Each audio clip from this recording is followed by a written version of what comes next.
యేసుక్రీస్తు నామమున అందరికీ హృదయపూర్వక వందనములు. ప్రత్యేకమైన సమయంలో ప్రత్యేకమైన రోజు యొక్క వాగ్దానంతో మీ ముందుకు వచ్చినాను. దేవుడు మన కొరకు అనేకమైన వాగ్దానాలు చేస్తున్నాడు. ప్రతి వాగ్దానానికి నజరైన యేసుక్రీస్తు ద్వారా మనల్ని వారసులుగా చేస్తున్నాడు. కాబట్టి ప్రతి వాగ్దానానికి అర్హులుగా మనం ఉన్నామో, ప్రతి వాగ్దాన్ని జయించిన వాడు నజరైన యేసుక్రీస్తు. ఎప్పుడైతే మనం ఆయన విశ్వసించున్నామో ఆ విశ్వాసం ద్వారా సమస్తం మీద మనం అధికారము కలిగి ఉన్నాము. కాబట్టి మనం ప్రార్థించిన ప్రతిసారి మనం పొందుకున్న విశ్వాసంతో మనము ప్రార్థించాలి. ఎందుకంటే మనం అడిగిన వాటికంటే ఊహించిన వాటిని దేవుడు అత్యధికంగా మనకి కలగజేస్తాడు.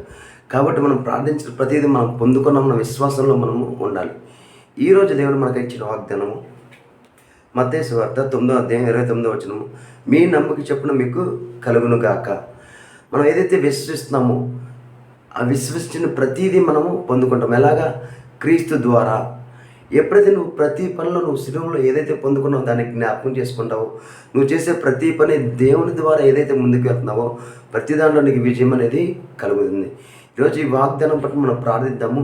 మనకు కావాల్సిన సమస్తాన్ని మనము పొందుకుందాం. ప్రార్థించుకుందామా? స్తోత్రం మహోన్నతమైన దేవునికి వందనాలు స్తోత్రాలు చెల్లించుకున్నాం తండ్రి. ప్రతి ప్రయాణతను మీరు ఎత్తడే నడిపించండి. ప్రతి అనారోగ్యం ఆరోగ్యం మారిన కాక, ప్రతి అప్పు ఐశ్వర్యంగా మారిన కాక, ఏ ఇబ్బందులు అయితే ఈ ప్రార్థనలు ఏకీభవించున్నారు తండ్రి. ఏకీభవించిన వాళ్ళకి తండ్రి వారు ఏదైతే విషయంలో ఏకీభవించారో దాంట్లో విడుదల కలుగును కాక అని ప్రవచిస్తాం తండ్రి. కావాల్సిన ప్రతి ఒక్కరికి కావాల్సిన ప్రతి ఒక్క సహాయం అందచేయమని నా చెడుడైన యేసుక్రీస్తు నామమున అడిగి వేడుకొంచున్నాము తండ్రి. ఆమేన్. అందరికీ హృదయపూర్వక వందనములు.